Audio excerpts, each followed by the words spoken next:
Traditionally speaking, horror, sci-fi, comic books, and heavy metal were all forms of art that have been maligned, abused, disrespected, and largely deemed culturally unsophisticated. That has changed. For instance, the Cannes Film Festival gave their top honor this year to a French Cronenberg-esque body horror film called Titan, and Dune is the prestigious picture of the year thus far. Most of the big box office haul of the last 10 years have been superhero films based on comic books, and you can find Black Sabbath on car commercials these days. Those of us that grew up in the shadows of the 60s, throughout the rise of all those art forms in the 70s and 80s, became the next wave of artists that would have some control over content that's happening today. They brought the big guns and created a world of sophistication to what was once considered adolescent material at best. Today we have one such person with us, a film director, composer, writer, cartoonist, and artist. He is the sum total of all that inspiration. This is the picture of Rich Ragsdale on this episode of $5 Buzz.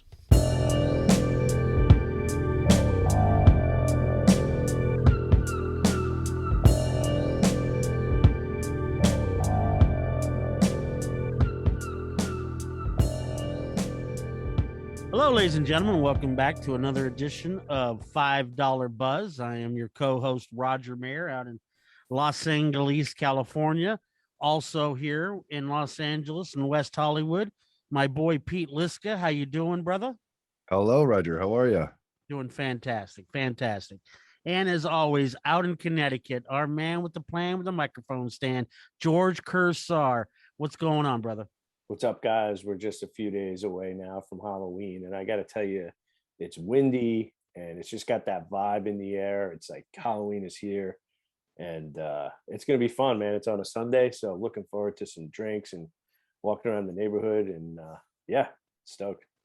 Well, over here it's 86 degrees, so and it doesn't Bastards. fall at all. You bastards. However, we got a friend of ours here out here from Venice, California, out in Venice, California.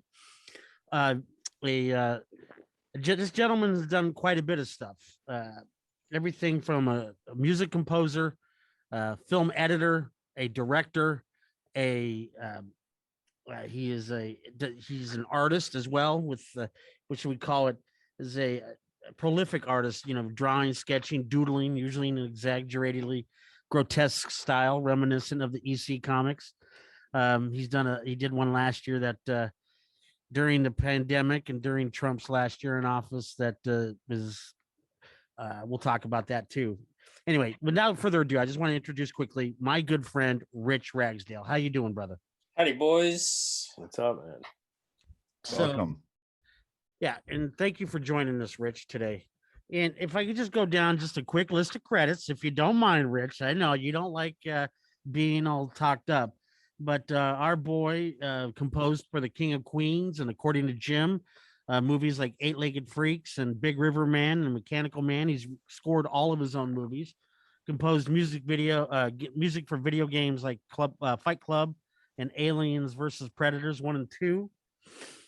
He's directed a bunch of short films, recently YOLO and The Loop, and the features The Curse of El Charro, Sacrament, Ghost House, and coming out next February, The Long Night. Is that right, Rich? Yes, sir. And he's directed a shit ton of music videos, and I know because I was there with him for a lot of them.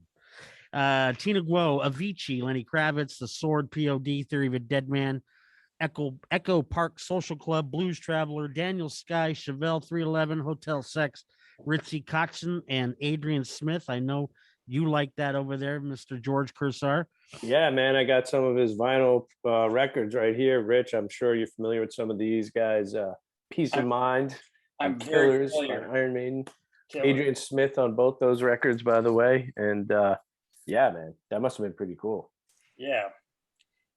Ghost of a Saber-Tooth Tiger with Sean Lennon and Charlotte Moles Band, and recently an animated music video for Sean Lennon and Les Claypool.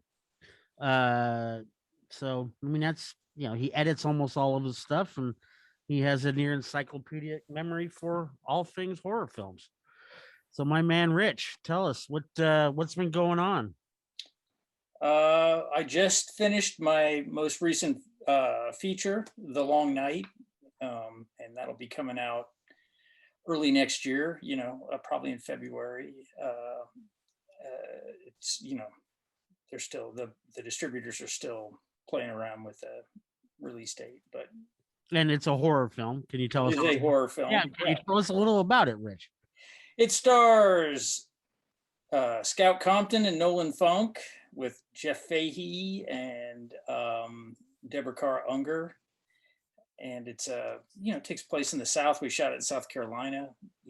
This couple shows up to a house, like a weird cult sort of shows up, and things get very strange. And so that's sort of like been thus far in your career, all of the feature films that you've made have been all horror films, pretty Yes. much straight across the board.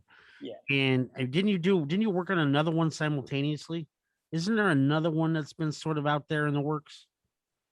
No, I mean, there's a number of we've got a couple projects that are in the hopper, so to speak, but they're not in production yet. I'm more confusing The Long Night with it had originally had a title called Coven, didn't it? Yeah. I mean, it was a weird project because it was not like a movie I set out to make. Some producers I knew called me, and their production was, in trouble. They fired their director, and then they fired another director, and they had a crew that was waiting around to make a movie. So I went out there, and we ended up having to like basically rewrite the script as we were making the film, and redesign the whole thing. And at this point, they'd run through most of their money, so it was a challenge. Right. It was fun, and it turned out really well, I think. So I'm excited about it. So what I love, God, I wish you could take us on a tour of your place to show us your House of Horrors. I remember one time we did a pilot for the Freak Show reality series, and your place kind of is reminiscent of that a little bit, with all the little doodads and stuff in there. And so tell me, I mean, so this time of year, we get together, we talk a lot about horror films. You and I, we talk about films, period, in general. You and I, when we get on the phone, we could go for 3 or 4 fucking hours talking about movies. This is true. So what, this time of year, everybody's concentrating on particularly horror themes and horror films and so forth. So when you were a kid, what drew you into wanting to become? What was it that inspired you to eventually just, sort of base your career behind it? I don't know. It's just like I always liked horror films, growing up, and science fiction films and things. It's just I was a very kind of weird, imaginative kid, and so I spent a lot of time in my head. And I don't know if it has something to do with my brother and I. We grew up primarily in Tennessee, and there's a real gothic sort of sense to the South.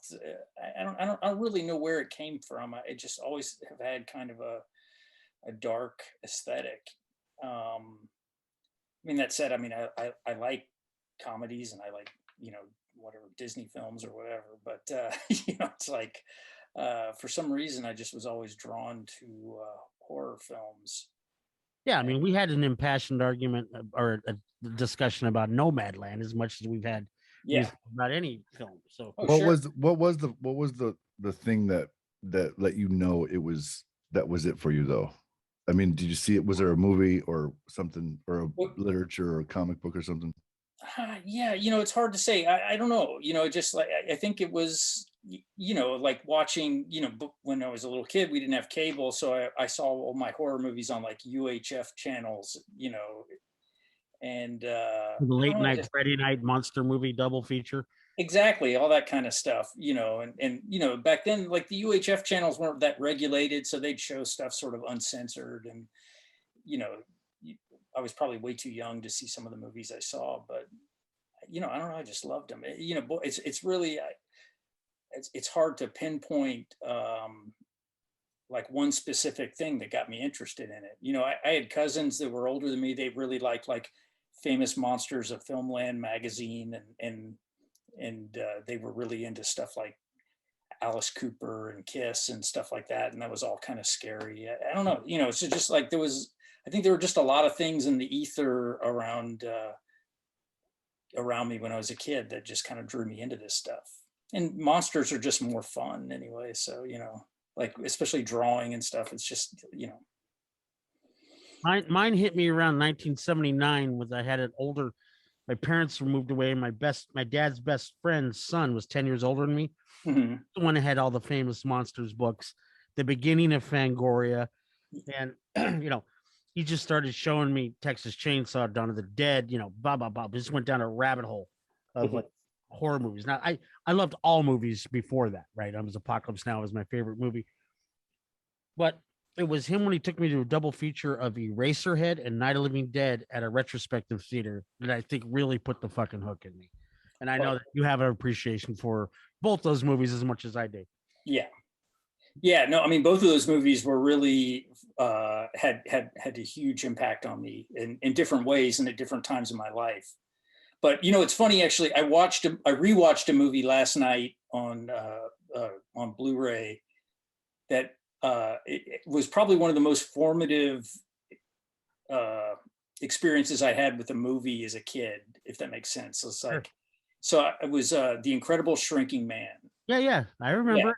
Yeah, and so like I had bought this book as a little kid. Wait, was that 1980? No, it's like 1950. Oh, the original one, the Jack Arnold the one. Jack Arnold film. Yeah, and The Incredible Melting Man. I kept thinking you were thinking The Incredible Shrinking Man, the Jack Arnold movie. Yes. yeah. So yeah, you know, as a kid, I bought this book at like Kmart. You know, it was like a coffee table book, and it was on sale, and it was like, you know, $2 or $3, and it was like a book of like kind of the history of horror films up to that point, and you know, it had like Freaks in there and all of these kind of cool movies, and I used to just kind of leaf through it, and you know, like kind of living in sort of the rural suburbs of Tennessee, we didn't have video stores or anything, so it's like if I was going to see one of these movies, you had to catch it on TV. And the one movie, you know, there was this still in there that was a picture of what's the actors? The main character is like fighting a giant tarantula with a needle, you know, and I was, you know, so it like blew my mind as a little kid. I was like, I got to see this movie. And so it was going to come on TV on like a Saturday. And so I was there was no way I was going to miss it. You know, this was appointment viewing. Yeah, so it was like, I was going to watch it, and then a friend of a classmate of mine had called, and his mom had asked my mom if I wanted to spend the night. And it was one of those, you know, you're like 8, 9 years old, and you know, you don't want to go over to the weird kid's house, and you know, his mom asked my mom, and she says yes. So I get sort of forced to go to this kid's house, and I told him at school, I was like, look, it's cool as long as. What's that? You weren't the weird kid? No, I was. I've never been the weird kid, but. You know, I'll try and make this story short, but it's like, you know, I told him at school, I was like, look, it's cool as long as we can watch this movie. You know, I've just got to see this movie with the guy with the needle and the giant spider and everything. And so I go to his house, and it's about an hour until the movie comes on. And he asks his mom, he goes, hey, can we watch this movie? And she's like, no, go outside and play, you know. And so I'm just devastated. And so he's like, I got this idea. And we walked up, I mean, it seemed like a mile down this road. You know, he lived way out of town. And so it was like out in the middle of nowhere. We walked down this old dirt road, and we went to an old folks home that was down the road from him. It's just like a terrible place. It's like the cinder block, just depressing building. We go in, and there's all these like old people sitting around, just look like they're ready to die. And you know, he goes in and kind of puts on the cute kid voice, like, can we watch TV? And they're like, yeah, little Eddie, watch whatever he wants. And so we put on the movie, and we like scoot up, you know, like you're like a little kid, you're like 6 inches from the screen. And we watch this movie, and it's like, it's great. You know, it's like the guy's shrinking, his cat tries to eat him, all this kind of cool stuff. He ends up trapped in his basement. He fights a spider for a piece of cake, and, you know, and he kills the spider. And then at the end of the movie, he steps outside into his backyard, and he like looks up at the heavens, and the whole movie's been angry, like fighting his fate, you know, almost kind of like Joseph K. in The Trial or something, just raging against his fate. He's an angry man.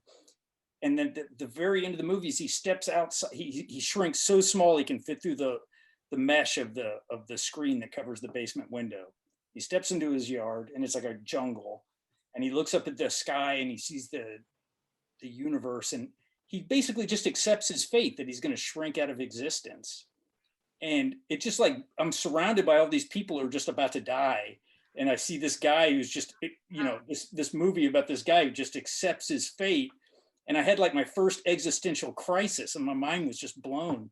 And then this kid sitting next to me is like, "All right, let's go." You know?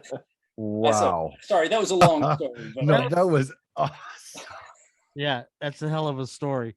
Rich, can you talk a little bit about how you left rural Tennessee and kind of made it to Berkeley College, big city? That's up in Boston, right? Is that the school you went to? Yeah, well, you know, I started school in Murfreesboro, Tennessee, you know, college, started going to music school. Sure.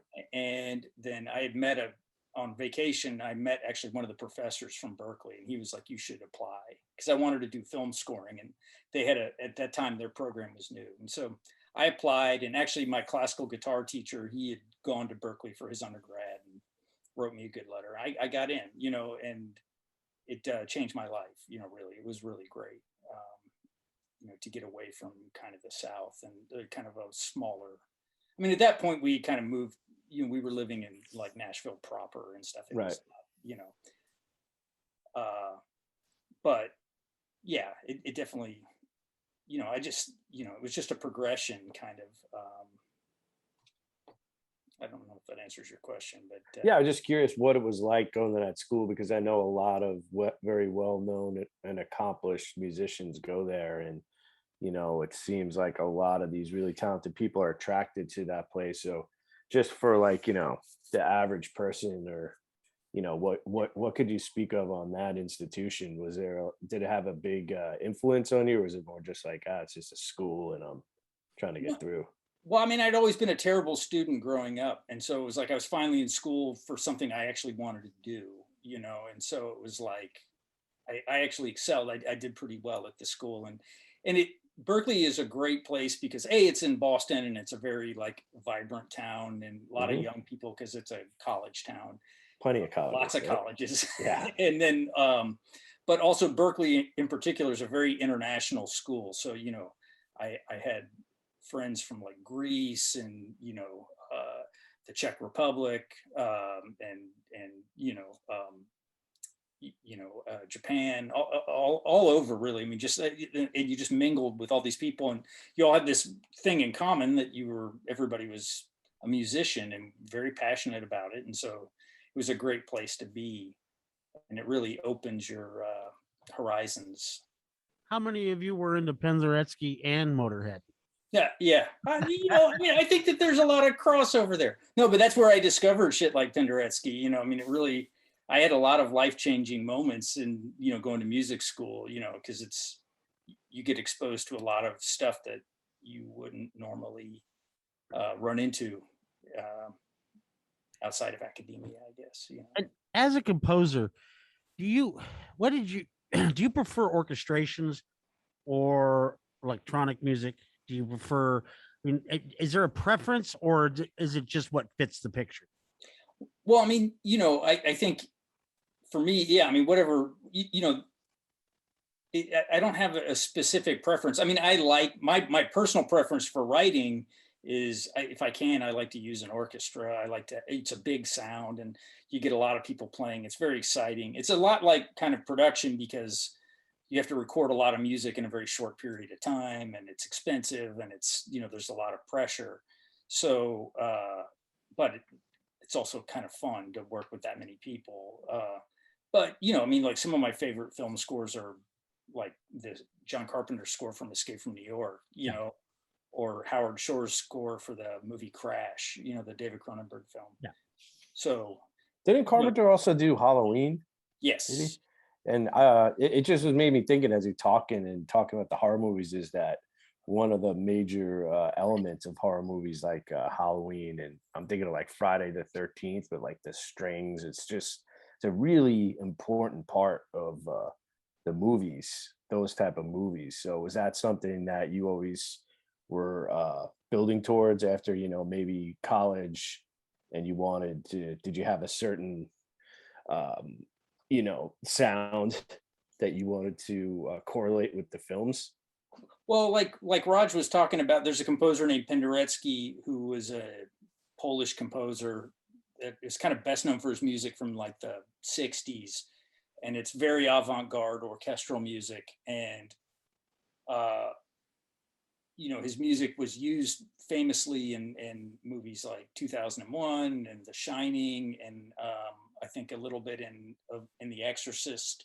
And so those were movies I already loved. So when I heard his music away from that stuff and kind of became aware of it as its own thing, it really affected me. And because it's like he had this whole like new approach of, and he wasn't the only one. I mean, there was like Stockhausen and Ligeti, and to a certain extent Lutoslawski, and some of these other composers were doing what they call like extended techniques, where you don't write like regular notes, you use graphic notation. It's very strange, and it makes very strange sounds. But for me, Penderecki's the best. He's the gold standard of that kind of music. And so, I once I learned how to write music like that, I kind of wanted to do that as much as I could. And they're outside of horror films, there's really, and maybe the odd science fiction film or something, there's not a lot of room for that kind of stuff, to utilize that kind of music for something. Yeah, I mean, maybe a psychological thriller, Yeah, I mean, there's like Penderecki's music is in movies like City of God and stuff, right. Or no, Children of Men. I'm sorry, Children of Men. The one of those South American. Yeah. No, but like they use a little bit of Threnody, and it's so. I tried to put Threnody of the Victims of Hiroshima on a playlist, and I had George and Nate listen to it. Nate's our artist, and they both said, Roger, no. Yeah, it's funny because I like to just listen to that music, and I you forget sometimes that like a lot of people find it sort of off-putting. Yeah, I don't get that either. But the and fuck those people if they don't understand. So I love you, George. But the thing is, so the core, I mean, music in horror films is extraordinarily important. There's no doubt about that. I mean, there is one horror film I can think of where there's no music. I can think of more than one. There's two that I can think of. The one is the Bogdanovich film Targets, right? Oh yeah, great movie. And then of course the infamous I Spit on Your Grave has not one lick of music in it. Interesting. From the 70s. Yeah, I love that movie too. Well, another movie that it has music at the credits and the end credits, and there's no music for the rest of the film, is Todd Browning's Dracula. Well, all horror films didn't have it. Did you? I just watched this. I'll give you a piece of trivia here. The Black Cat in 1934 was the very first movie, Edgar G. Ulmer, very first movie to use music all the way through a movie as a composed piece of score all the way through a feature. It only used to be opening and end credits. Yeah. With the intention of carrying the story along. Right. That's correct. What you're saying. It's not like there's movies that have music and it's like a curated popular music list, but there's also music that's composed that carries the story along, which that's what I mean. Seems to be more prevalent in horror films than any other films, or is that fair to say? I mean, it's actually across the board, isn't it? Yeah, I mean, I think that, like generally the more stylized the film, I find the more music they use, so I don't know, like Edgar Wright will use music from start to finish, but he makes these kind of quirky action films, and he uses a lot, he incorporates like Tarantino, a lot of needle drops. A lot of songs, yeah. So so he puts a lot of needle drops in it, but for composed music, like I was saying, Black Cat was the very first movie to utilize it all the way through a film. And then, if you like watch, in the 40s and 50s, I mean, they used to just score movies wall to wall. I mean, they just, when you had guys like Eric Korngold and Max Steiner and stuff doing music, it was just like, start to finish music almost. And then with horror films, it really all begins and ends with Bernard Herrmann. Yes. I mean, he's like probably, I think, the best film score composer just across the board. Would he be one of the pioneers in like building tension through music and that type of nuance? in the No, storytelling? I mean, I think like really one of the first great, like I think, scary movie scores, like where it was scored to picture, is probably Max Steiner's score for King Kong. Oh, yeah. It's a great, a very famous film score. And then shoot, who wrote, not Lalo Schifrin, I can't remember who wrote the music for Bride of Frankenstein, but it also has quite a good score. It has a very interesting score, actually. They do some really weird kind of melodic stuff. But Bernard Herrmann, I mean, he was just the best. He was just really one of the best. For those who don't know, Bernard Herrmann, all you have to say is one movie, and it's Psycho. Yeah. So that's about as famous as it gets. And the very last movie he ever scored was Taxi Driver. Right. Yeah. Is that a violin that makes that famous noise from Psycho? Yes. And the funny thing about Psycho is, like, people don't realize this when they're watching it, is it's only strings. There's no other instruments in the score. So Oh, I did not know that. and it's actually, if I had to pick a single favorite film score, it'd probably be Psycho. I mean, it's just start to finish. And it wasn't supposed to be that score, right? Well, he wasn't supposed to. Alfred Hitchcock didn't want any music in the shower scene originally, and Bernard Herrmann convinced him to let him score it. And then, at least supposedly, Hitchcock heard the score and was like, "Oh yeah, that's better." Didn't he tell him no strings too? I don't I remember. heard that story that he told him no strings. So not only does he compose the scene, but he does it with strings. Yeah, the whole And only strings. Well, and Bernard Herrmann was a sort of notoriously he was a sort of notorious curmudgeon and very stubborn, and it got him in trouble a lot. And I think it probably ended his career with Hitchcock at some point. But he, so I imagine somebody telling him not to use strings, he'll be like, "Oh, I'm just going to use strings." It sounds like it would be in character for him. That's great. But that, that whole, I'm just thinking of that whole opening sequence. It's pretty good. I mean, he did music for some of the Paul Harry Bass, Potter right, stuff. doing the Yeah. titles. Yeah. So, I mean, why don't we just get into talking about some of your favorites? I mean, we're both going to have some of the same favorites. Yeah. Well, I mean, I always say that my favorite, like, English language film is Eraserhead. I mean, just across the board, horror film or not. So, it just, because it as a kid growing up in the South, it's like I had another book, had a big write-up on Eraserhead in it, and I was no way to see it. And when I finally got, like a lot of these things you read about movies or you see the poster or something, you just imagine something that's just so amazing, and then you watch it and it's almost always a disappointment. And Eraserhead was sort of the opposite. I didn't have access to any art films or anything. I mean, probably before I That saw was the Eraserhead. Gen X conundrum. We had all the materials to know about all these films. Yeah. We didn't have the access the kids do these days. Exactly. And so it was like when I finally tracked down a copy of Eraserhead, I was probably maybe 13, 14 years old. And I had been wanting to see it for several years. And then when I finally did see it, it blew my mind. I didn't know movies could do that. Is that David Lynch's first film? Yeah. Yeah. His So- first feature film, yeah. Yeah. What's interesting about that, and since I have you guys here, I want to ask, as far as first film goes, you have famous first films from a lot of famous directors. Was it Reservoir Dogs for Tarantino, and maybe what was the one from the Coen brothers? Blood Simple. Blood Simple. And then you might have heard of a little movie called Citizen Kane. That was his first film. Whose first film was his? Orson Orson Welles. Welles, of course. So what I'm saying is Eraserhead maybe one of the most important first films in your opinion? For me, No. And how does it stack up to first efforts from other major directors? Basically, is what I'm asking. I mean, that's a subjective call. I mean, it is a subjective question. A lot of people think Citizen Kane is like the greatest film ever made. I mean, for me, I love Citizen Kane, but I love Eraserhead way, way more. I mean, it's just a more important film to me.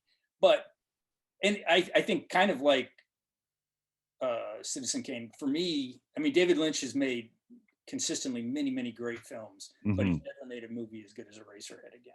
That's just really. Yeah.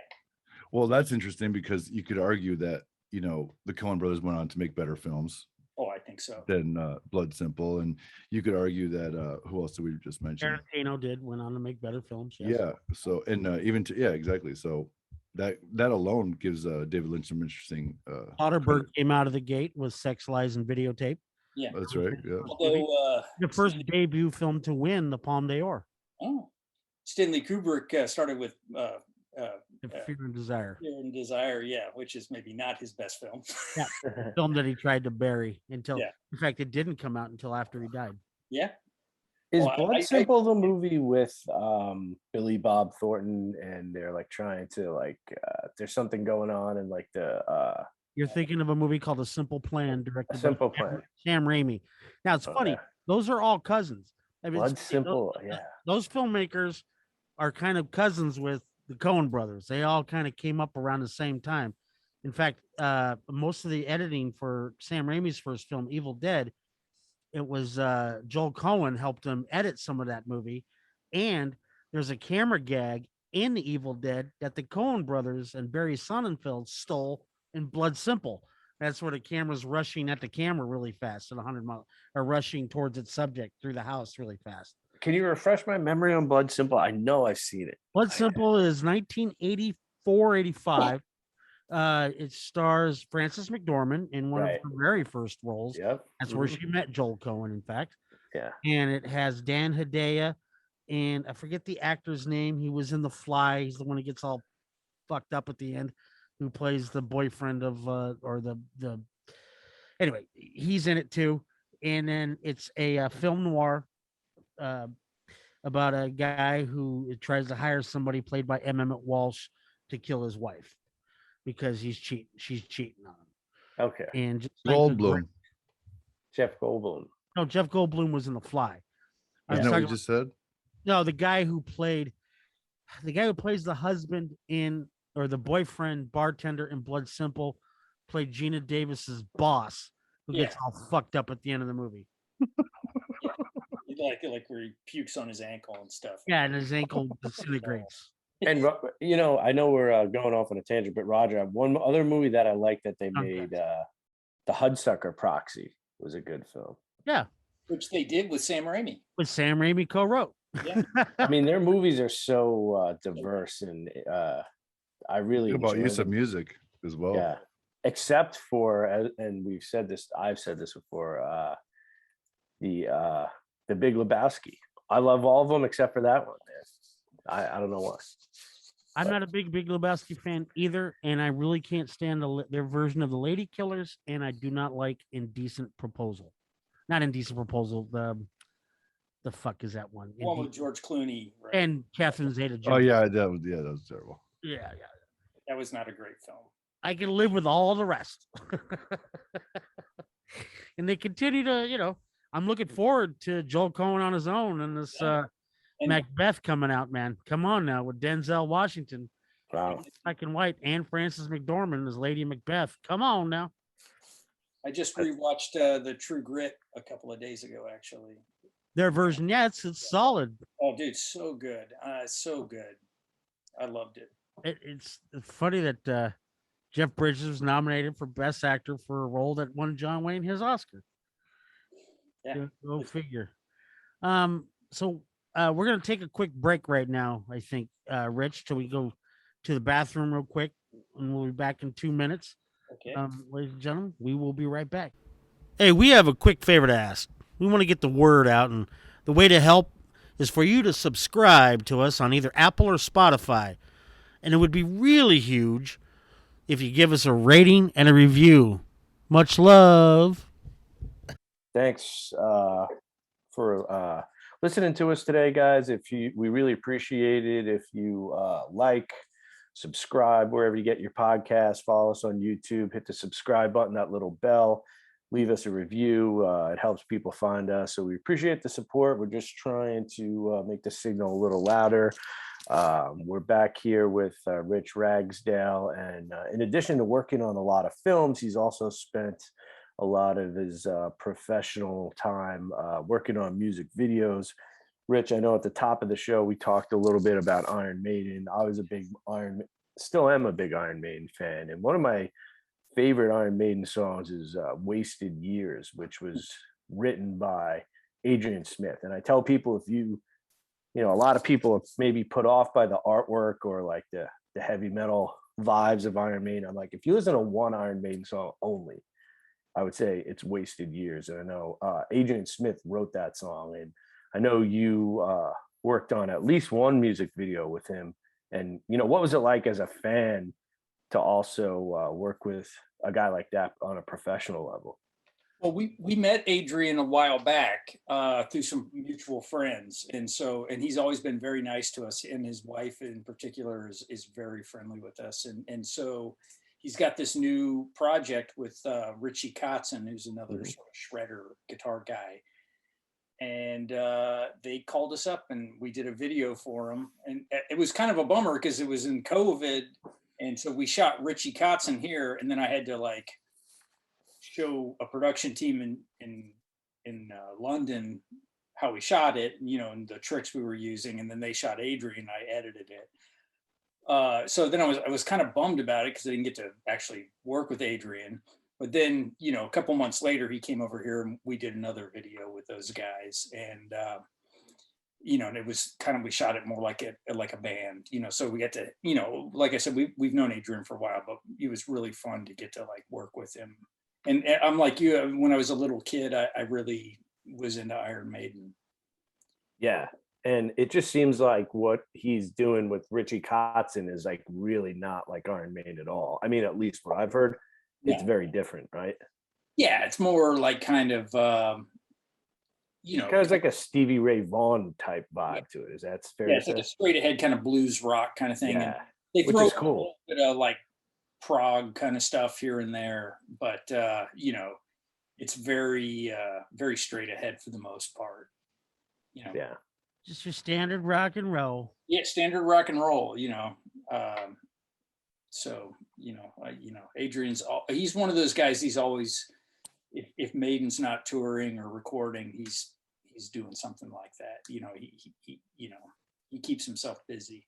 What are one or two of your favorite music videos that you created that you found satisfactory? There was one that Raj and I worked on together, which was the Ghost of the Saber-Toothed Tiger, which was for Charlotte Kemp Mole and her boyfriend, Sean Lennon. And that turned out really well. Shot it on like 35 millimeter and made it look like a hippie cult kind of thing, with Kenneth Anger sort of visuals, and it was a lot of fun. A lot of nudity in that one. A lot of nudity, yeah. A lot of naked people walking around on that set. And I'll never forget, it's on that set where I walked in through the dressing room, and people in various stages of dress and undress because nobody really gave a shit. And I walked up and Sean Lennon goes, "Oh shit, it's my mom. I don't want to answer that phone." And it took me 2 steps to go, he's talking about Yoko fucking Ono. That's my mother. It's like, whoa, dude. And then the other thing I remember is what's that guy's name? John Barlow. From the Grateful Dead, the songwriter for the Grateful Dead. We had him in there because he was good friends with Sean. Yeah. Him and I had like a 3-hour conversation out in the outside the Masonic Temple near the craft service table, just talking about life and art and so forth. That was pretty fascinating. There was a lot of fanfare for his one little brief scene in that music video. Yeah, it was, Sean, it was important to Sean that we put him in. He was like, well, we're in the same Masonic temple together or whatever. So I was like, all right. So and name of I mean, that one was great, and you got a couple of others that you felt sad, that you.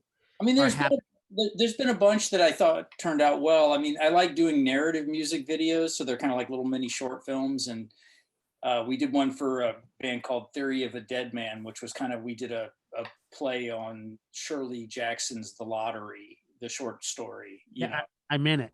And Raj is in it. Yeah, he plays he's in a sort of redneck cult. I got a lot of cults in my shit. I don't know why, I was with my wife was what's her face?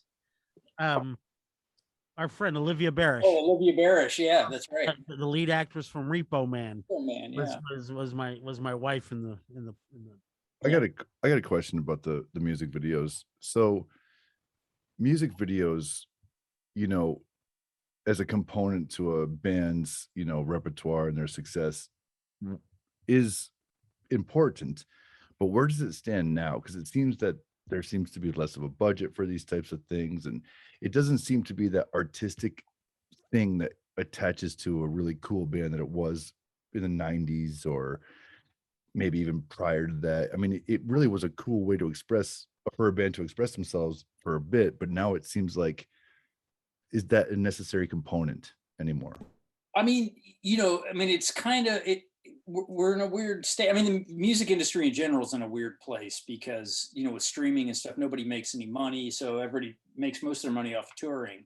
But so in a way, music videos are very important now for bands because you need to do anything you can to get people's attention. It'll get them some YouTube exposure. Actually, that makes some sense. And Yeah. you can also monetize your videos.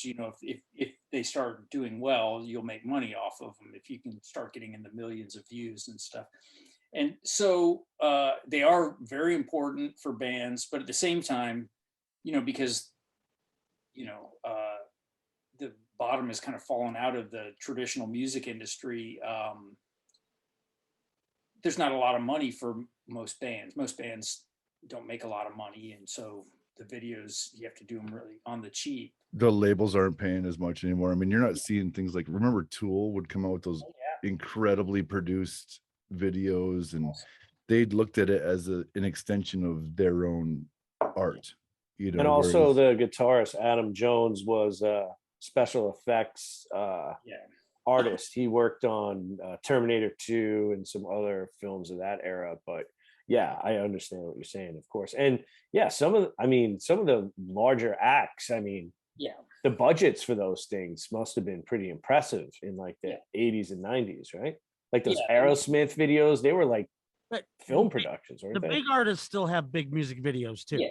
But I mean, it's not quite like the 90s when it was like Michael Jackson would pay David Fincher like $5 million for it'd be like a $5-10 million music video. I mean, that just is gone. My daughters still watch. We still, because it's Halloween and they're like ages 8 and 6. We still watch the Thriller video and also like the making of it. And my daughter Henley's like, it's not a movie, but it's not just like a short. She's like, what is it? I'm like, yeah, it's kind of like a short movie, but that accompanies the song. But it's still really cool, that video. I know I'm digressing, but it's Halloween and we always fire that one up around this time of year. I mean, that was absolutely breakthrough. I mean, making a film concept like that was absolutely incredible. Yeah, they did kind of like Teenage Werewolf and then like the Night of the Living Dead kind of towards the end where he's trapped in the house. Yeah. And Vincent Price was in there. It was fun. I mean, it still resonates, man, with like kids that are it's iconic, Yeah. I mean, it's the cultural moment, Yeah. I mean, like when it came out, like MTV, it was the only time I think they would ever tell you like when the video was going to be on. Right. Normally it was like the radio. You just That's right. They did that. They'd be like, we're going to show it again in 2 hours, And so appointment viewing, yeah. Exactly. So I remember it. Yeah. Because when you get in, Rich, when you get into like conceptualizing these these things with the artist, I can imagine from your perspective as a musician and a director, it keeps evolving, but then there seems to be probably a incredible constraint with money when it comes now, at least lately. Or is that completely wrong? No, I mean, there are acts that will spend money on videos and I mean, I'm kind of in that middle tier of music video directors. I mean, you have these guys that do like Lady Gaga and Katy Perry and stuff, and they, those people still, generally speaking, or whoever. I mean, that's maybe a dated reference, but Drake or whomever, the Jonas Ackerlands and yeah, exactly. So they can pay. There's like a handful of directors that get most of those gigs, and you know, we get some of the sort of middle budget gigs, and then, you know, I mean, the problem is that like there's a lot of younger filmmakers who will basically make a music video for free or even lose money on it just to you know, to do As a it. May builder. I mean, Yeah. it fell into Yeah, the you it can't- fell into that bin. It fell Yeah. into like, okay, let's do something sexy for 5 minutes and Yeah. you know, donate your time and blah blah blah. But you know, it's a shame because it was really a culturally important aspect to finding out about music. Yeah.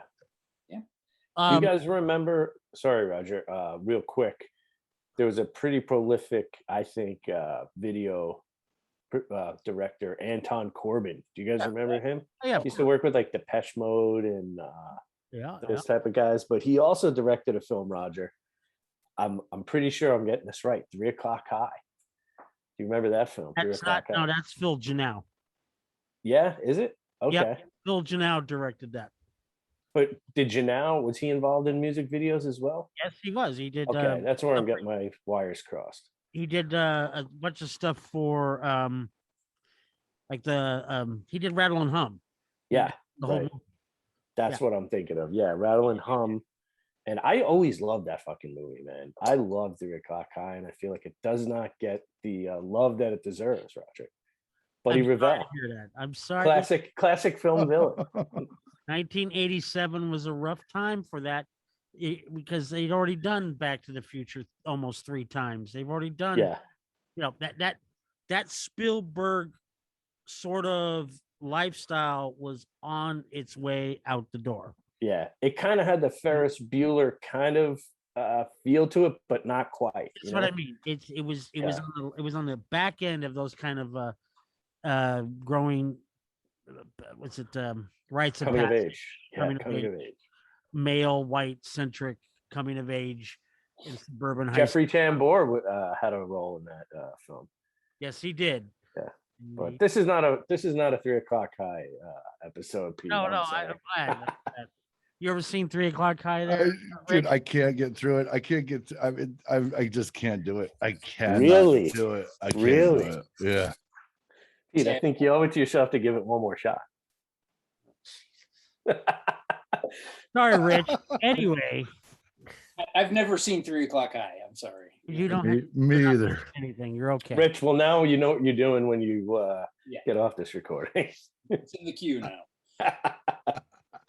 Let's give our listeners, you know, some suggestions for, you know, let's try to throw a couple of curveballs of horror films that people might not have seen that are great, old or new. Rich, why don't you go ahead and give us a couple that are outside the box. Just like sort of out of the box or outside the box. You can't say like, I mean, Psycho, Halloween, Texas Chainsaw, Yeah. Exorcist, those are all obvious, you know. So something that's sort of beyond or out in the beaten path, off the beaten path. Okay, I don't know if this is obscure enough, but there's a French horror film. It's very disturbing, but it's a really amazing movie called Martyrs. Oh yeah. Have you seen that? I mean, that's quite a cool movie. The ending is really amazing. Up. It's That movie very, is- very dark. You know, very, you know, it's not for everybody, but I love it. What would be another really good obscure horror film? I don't know, maybe Tetsuo the Iron Man.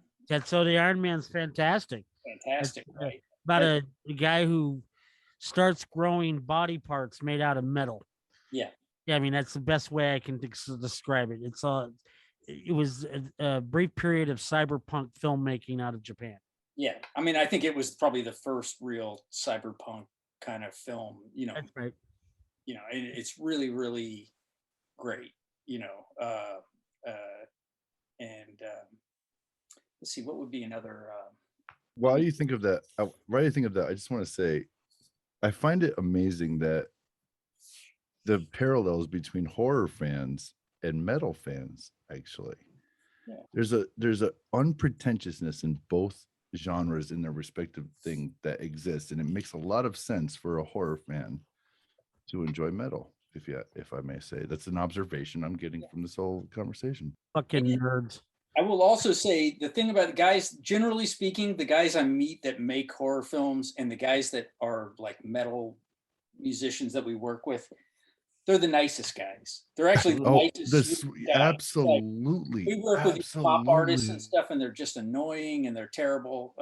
And then, you know, these metal guys are always, you know, just so sweet and super cool. I mean, like Adrian and Richie, they couldn't be any nicer, you know, just like, and it was like, you know, I've done music for guys like Stuart Gordon and stuff, and he was just really just the nicest guy. He really was a mentor for me, honestly, as far as Stuart directing. Gordon directed the movie Reanimated, Yeah. a movie that everybody should see, a horror comedy from the 80s, a classic horror Yeah. comedy film. And he did another one called From Beyond that's quite good too. Yeah. That was a film that he did right after that. And then Rich and his brother Kevin produced, and you did the score for a play based on David Mamet Yeah. called Edmund. Yeah. Yeah. Well, I mean, I did about half the music, and then this guy named Bobby Johnston did the other half. He's done a lot of work with Stewart too. And then I went on, I did an episode of Masters of Horror for Stewart that was based on the life of Edgar Allan Poe. It was very cool. Rich, just going back a little bit, would you say that you were a musician first or a filmmaker first? Or what is your first art, would you say? Because they complement each other so very much, but did Yeah. one motivate the other is what I'm kind of trying to figure out. Well, I mean, you know, it's weird because like when I was a kid, my parents thought I would be a visual artist when I grew up, you know, like a cartoonist or an animator or painter or something, you know. And then I became a musician, and they thought I was kind of throwing my life away. And then I did fairly well as a composer. And so filmmaking was almost kind of an afterthought, really. But I mean, I feel like all of these things are all just kind of related. Oh yeah, yeah. I mean, I just like try to be a creative person. I don't really identify as any of these things specifically. I don't know if that makes any sense, but It absolutely does. It almost it to me it gives kind of a truth to you being an artist, that you just naturally connect them to your own, to suit your own needs and your own desires as an artist, which I think is actually pretty awesome. Yeah, he's a one-stop shop. He could write and direct the film, edit it, compose the music, and then create the key art all at the same time. hey, I will say, you know, this I did not score my most recent film. Yeah, you did not. I did not. It was just like, you know, COVID and all that. It just made things, it was just a very stressful process. I have music in the film, but I didn't do the original score. And I was thinking about doing it, but I was kind of running on fumes a little bit. It was a very difficult movie to make. And I called a friend of mine, my buddy Joe, who is probably, you know, the best music editor in the whole film business. And I was like, I need a composer, somebody young, you know, like a hotshot kid or something. And he recommended Sherry Chung, who's his significant other. And she's actually, I mean, I didn't think she would do it because she's really very successful right now. And she ended up scoring it. And she's a much more sort of traditional composer, I think. And I had tempted with either some of my music or like a lot of Penderecki, a lot of this kind of avant-garde music.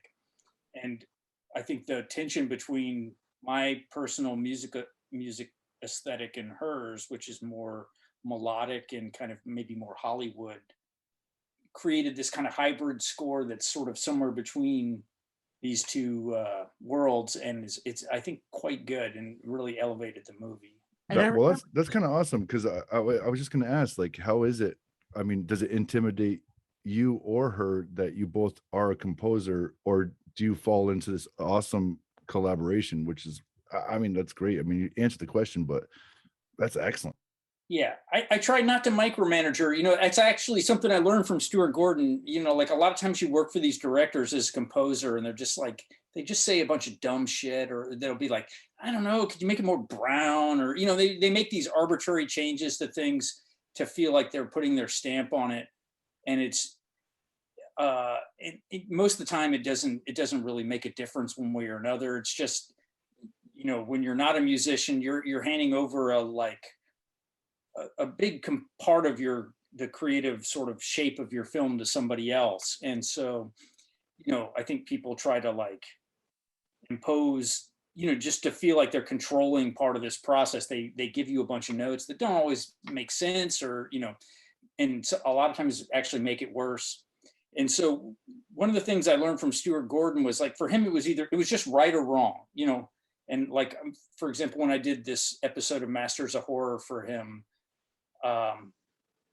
you know, he was actually shooting another film in Canada. And so I would send him the music and he would just be like, oh yeah, that's great. Oh yeah, that's great. And then, or he'd be like, no, this is all wrong. Like there was this scene where Edgar Allan Poe is all aggravated and he's like running out of his apartment and runs down into the basement where he's buried his dead wife. And I had written this like really aggressive kind of almost sort of neo-Baroque kind of string music that I thought was really cool because he's all agitated. And Stuart was like, no, it needs to be like Darth Vader. And so I just made it all like slow and low strings. And it was just a completely different vibe and it was cool.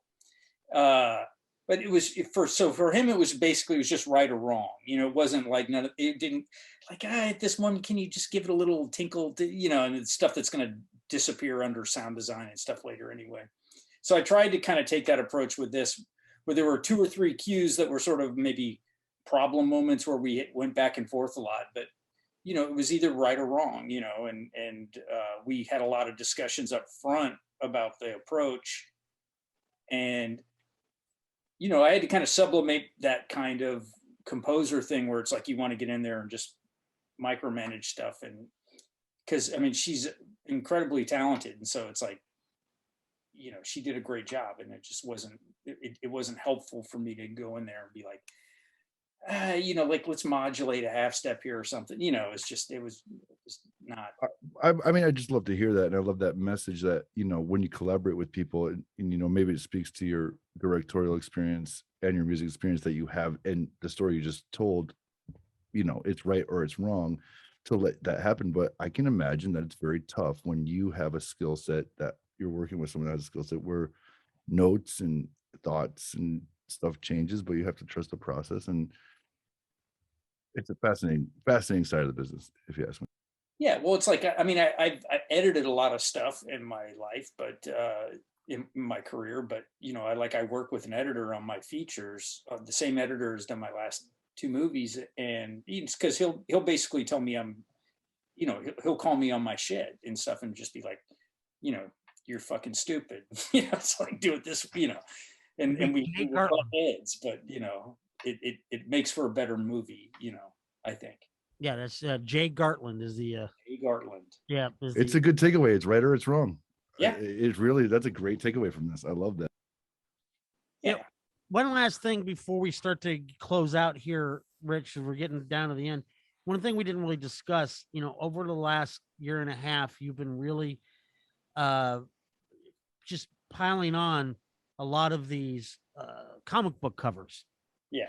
You're creating this artwork and it's highly politicized, a lot of it.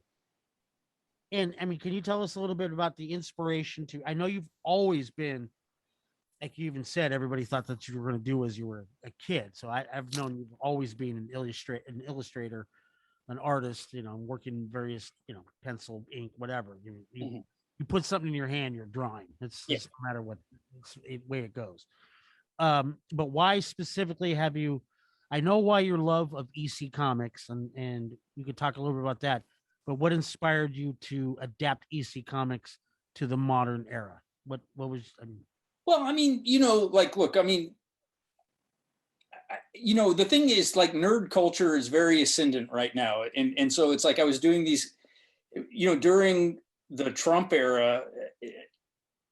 You know, it was very frustrating because a lot of people, even that I'm related to and stuff, they seem to be they've kind of, you know, fallen into this cult. And so I started doing these cartoons and just posting them online because I thought maybe I could reach them a little bit, you know,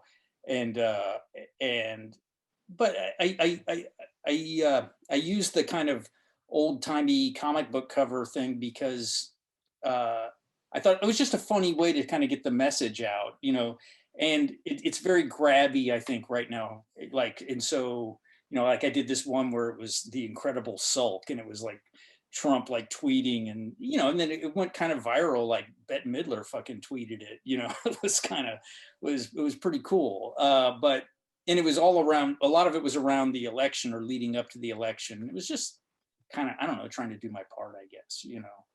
And somebody noticed, I mean, obviously, and is there a place where we could see all of these? Yeah, I mean, if you go to my Instagram, I post a lot of the stuff on my Instagram. And actually, I just published a couple of cartoons in a zine with a bunch of other cartoonists that I really like, guys like Dexter Cockburn and Glenn Head and stuff are in this. It's called Spread Love Zine or Comics, Spread Love Comics. And so, as a matter of fact, the newest issue that's going to come out, I did the cover for, so it'll be pretty Really? cool. Yeah. And when's that drop? Well, there's two. Like I have comics in issue 2 and 3, and then if all goes according to plan, issue 4 should have my cover. And then he actually has been talking to me about maybe doing a whole like thing that's my own, but I don't know. It's just a lot of time, you know. So You had a lot of time. yeah. I mean, I have a backlog of drawings if he just wants to put those out, but. All right. Well, Rich, we'll put up some of your drawings on our, when we push this thing out, as well as where to find some of the films, and look forward to seeing. I've already seen the movie. I think I saw it. Was that the final mix? No, it was not the final mix actually. And like you gave us some notes, even picture notes that we tweaked a few things it was very helpful. So I appreciate you coming out and watching it. Excellent, my friend. So look forward to seeing that again in February. Let's go around the horn. George, any last thoughts?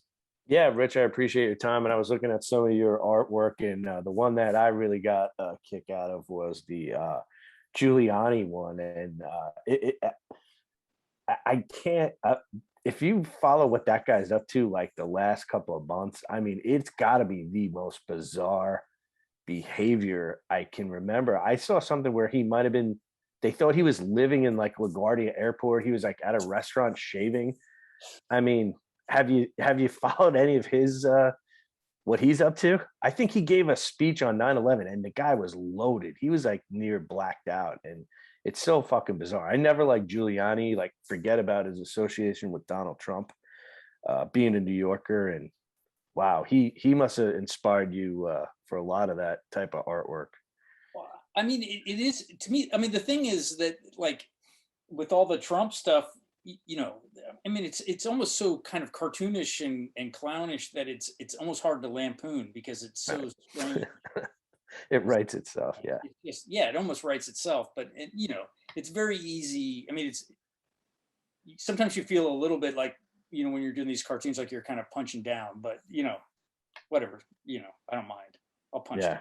No, it was good stuff, and I appreciate your time. And it was really interesting stuff, and look forward to your work that's coming out in the future. Yeah. And Peter Liska, do you want to words and take us out? Rich, all I'll say is, man, is your cartoons offered a great reprieve from a hectic time in everyone's life, and I followed it throughout. Roger tipped me to it. And it always just kind of, reset you and like put a little perspective. And I appreciate for that. If anybody's watch or listening, please, it is a must follow on Instagram for sure. And thanks for your time, man. It's great to get to know you and great to hear a little bit of your story. We really appreciate it. We really do. No, it's been fun, guys. Thank you so much. Roger takes us out always. He asked me to, but I'm gonna just toss it back to him. Well, ladies and gentlemen, I want to thank you for watching or listening another episode of $5 Buzz. If you've got any comments or questions, you got any concerns, or anybody you want us to book, or any ideas of what we can talk about, please email us at $5buzz, and it's FIVEDOLLARBUZZ@gmail.com. And we'll get back to you as soon as we can, or as soon as we're done scaring the crap out of ourselves, I guess. All right. Happy Halloween, motherfuckers. Happy Halloween, guys. Yeah.